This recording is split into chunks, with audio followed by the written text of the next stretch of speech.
Cobalt mashinamiz ko'rganligindek propanda qaltirab qolgan. Hozir motor ishlash jarayonini ko'ramiz bir qator.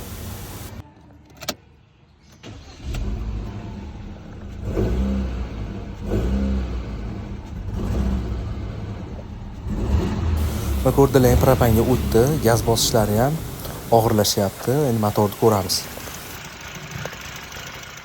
Mana motor ishlash holatini ko'rdilar. Buna paytda iloji yo'q, propanni to'kib tashlaymiz. Sababi gazolina ko'payib ketgan, qo'ldan quyganlar akamiz.